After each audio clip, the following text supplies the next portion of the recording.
December 1941 marked a turning point in world history. When Japanese aircraft launched their surprise attack on Pearl Harbor, the United States was drawn directly into World War II, transforming an already devastating conflict into a truly global war. Across Asia and the Pacific, Japan's military forces advanced with remarkable speed, capturing vast territories and establishing control over regions that seemed impossible to defend. Among their most significant victories was the capture of the Philippines in 1942, where American and Filipino forces were overwhelmed by the rapidly expanding Japanese empire. For a time, it appeared that Japan's military machine was unstoppable, sweeping across the Pacific with an intensity that shocked the world. However, the tide of war began to shift. By 1944, the United States had rebuilt its military strength and launched a powerful counteroffensive throughout the Pacific. One island after another was recaptured, as American forces pushed steadily toward territories occupied by Japan. Supply lines were collapsing, resources were dwindling, and the empire that had expanded so rapidly was beginning to crumble under the weight of a long and costly war. As American troops approached the Philippines once again, Japanese commanders prepared defensive strategies to slow the inevitable advance. Among the soldiers assigned to this desperate effort was a young lieutenant named Hiroo Onoda. At first glance, Onoda appeared to be an ordinary officer, loyal, disciplined, and committed to serving his country. Yet he possessed a unique set of skills that made him especially valuable. He had undergone extensive training in guerrilla warfare, intelligence gathering, sabotage operations, survival techniques, and psychological warfare. He was taught how to operate behind enemy lines, survive in hostile environments, and continue fighting even when completely isolated from support. Above all, one lesson was repeated throughout his training: under no circumstances should a soldier surrender. No matter how difficult the situation became, surrender was considered unacceptable. This belief would ultimately shape the rest of Onoda's life in a way no one could have imagined. In December 1944, Onoda was sent to Lubang Island, a small island in the Philippines covered with dense jungle, steep hills, and rugged terrain. Although the island was relatively small, its airfield and harbor held strategic value for advancing American forces. His mission was straightforward but dangerous: disrupt enemy operations, destroy infrastructure when possible, gather intelligence, and continue resisting for as long as he could. Before departing, his commander delivered a set of final instructions that would remain permanently etched into his memory. He was ordered never to surrender and never to take his own life. Even if every other Japanese soldier on the island was killed, Onoda was expected to continue the mission. His commander assured him that no matter how long the war lasted, Japan would eventually return for him. To many soldiers, those words might have been simple encouragement. To Onoda, they became an absolute promise. Only weeks after his arrival, American forces invaded Lubang Island. Heavy fighting erupted as Japanese defenders attempted to resist the assault. The outcome, however, was never seriously in doubt. American troops possessed overwhelming superiority in manpower, weapons, supplies, and air support. Most Japanese soldiers were quickly killed or captured. Amid the chaos, Onoda and 3 fellow soldiers managed to escape into the island's dense jungle. Disappearing into the wilderness, they avoided capture and began a new phase of their mission. For many soldiers, such circumstances would have signaled the end of resistance. For Onoda, it marked the true beginning of his war. He within the forests, the 4 men adopted guerrilla tactics to survive and continue fighting. They avoided direct battles whenever possible and focused on remaining unseen. Survival became their greatest challenge. Food was scarce, forcing them to live on coconuts, bananas, wild plants, insects, and whatever else the jungle could provide. Occasionally, they raided farms or stole livestock from local villagers to sustain themselves. Every day presented new hardships. The tropical environment brought relentless heat, heavy rainfall, disease, exhaustion, and constant uncertainty. Yet despite these conditions, Onoda remained convinced that Japanese forces would eventually return, and that his duty was to hold out until that day arrived. Then, in August 1945, the war changed forever.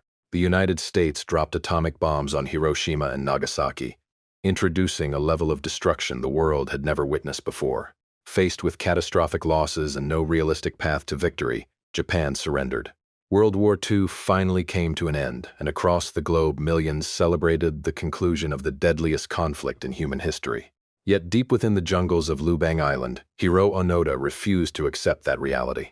When leaflets were later dropped from aircraft informing isolated Japanese soldiers that the war was over, Onoda viewed them with suspicion. His training had taught him that enemy forces often used propaganda and deception to weaken resistance. To him, the leaflets seemed like an elaborate trap designed to lure hidden soldiers into surrender. After carefully examining the messages, he concluded they were fake and continued the mission. As the years passed, more attempts were made to reach him. Additional leaflets were dropped, search parties combed the island, and messages from family members were delivered. Photographs were shown, radio broadcasts announced Japan's surrender, and overwhelming evidence was presented that the war had ended. Yet Onoda rejected every piece of information. The idea that Japan had surrendered seemed impossible to reconcile with everything he had been taught. In his mind, a Japanese soldier could only cease fighting after receiving direct orders from a superior officer. Since no such order had reached him, his duty remained unchanged. Decade after decade, he continued living in the jungle, carrying out a mission that no longer existed. Meanwhile, the world transformed beyond recognition. Nations rebuilt after the war, new countries emerged, the Cold War reshaped global politics. Technology advanced at an extraordinary pace. Humanity entered the space age and even landed on the moon. Entire generations grew up in a world vastly different from the one Onoda had known. Yet hidden within the forests of Lubang Island, he remained psychologically frozen in time. For Hiroo Onoda, the war had never ended. The calendar may have moved forward, but in his mind it was still 1945. And until he received the orders he believed were owed to him, he had no intention of surrendering. The years passed slowly in the jungles of Lubang Island. What began as a military mission stretched far beyond anything Hiroo Onoda could have imagined. As 1946 became 1947, and 1947 became 1950, the young Japanese lieutenant remained hidden among the dense forests, convinced that World War II was still raging. While the rest of the world was rebuilding after the deadliest conflict in history, Onoda continued living as a soldier behind enemy lines. At first, he was not alone. 3 fellow Japanese soldiers had escaped into the jungle with him, and together they developed routines that allowed them to survive in one of the most challenging environments imaginable. Every day was a struggle against nature. Food was scarce and never guaranteed. The men survived on bananas, coconuts, wild plants, insects, and occasionally livestock stolen from nearby farms. They collected rainwater, boiled water from streams to avoid disease, and carefully maintained the few supplies they had left. Their uniforms gradually fell apart, forcing them to patch and repair clothing that had already endured years of war. Despite the hardships, they adapted to their new reality, becoming increasingly skilled at surviving in isolation. As months turned into years, the forced soldiers became ghosts in the jungle. Hidden from the outside world, they continued carrying out what they believed were military operations. Whenever they encountered local farmers, police officers, or search parties, they assumed they were enemy personnel. Ambushes, sabotage, and raids became a routine part of their existence. Crops were burned, supplies were stolen, and gunfire occasionally echoed through the forests. To the people of Lubang Island, peace had returned long ago. Families rebuilt their lives, communities recovered from the war, and a new generation grew up knowing nothing of the conflict. But for Onoda and his companions, the war remained as real as it had been in 1945. Every day was another day of resistance. The first serious challenge to their unity came in 1949. One of the soldiers, Yuichi Akatsu, began to question everything they believed.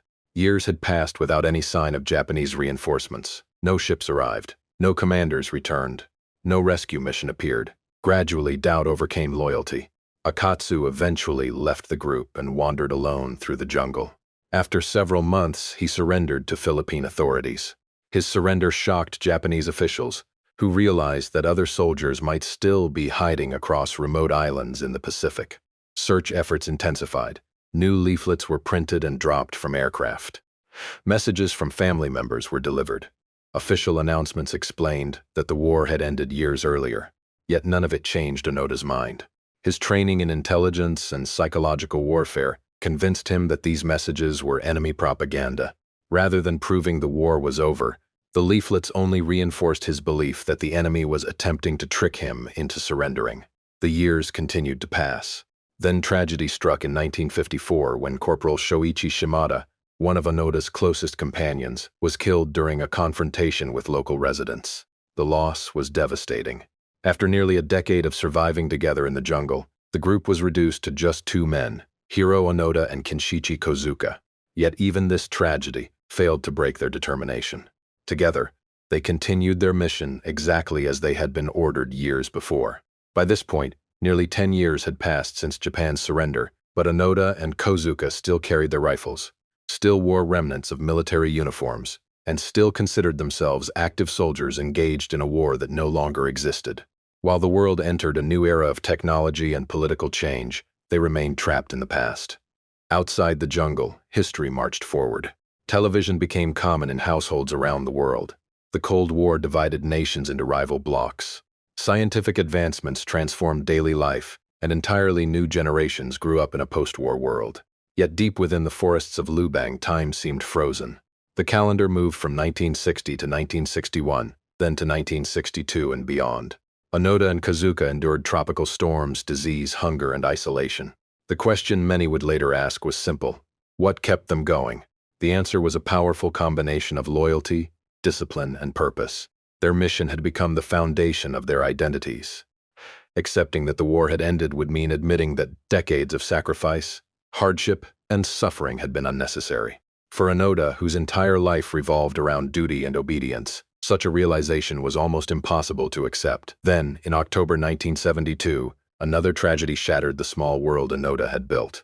Kinshichi Kozuka, his final companion and closest friend, was killed during a confrontation with Philippine police while carrying out one of their routine operations. For 27 years, the two men had survived side by side, sharing danger, hardship, and unwavering belief in their mission. Now Kozuka was gone.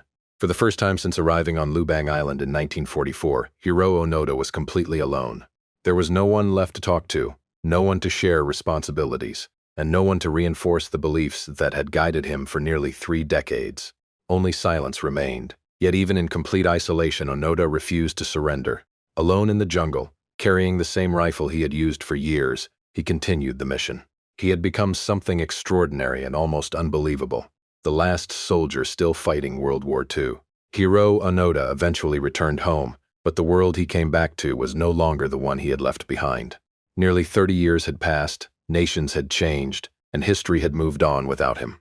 Yet throughout those decades of isolation, hardship, and uncertainty, he never abandoned the mission he believed was his duty. Some remember him as a symbol of extraordinary loyalty. Others see his story as a warning about the dangers of blind obedience. But regardless of how history judges him, one fact remains undeniable. For almost 30 years, while the rest of the world lived in peace, Hiroo Onoda continued fighting a war that had already ended. And that is why his story remains one of the most fascinating and unbelievable chapters in modern history. Not because he survived in the jungle, but because he never stopped believing that his mission was not yet over.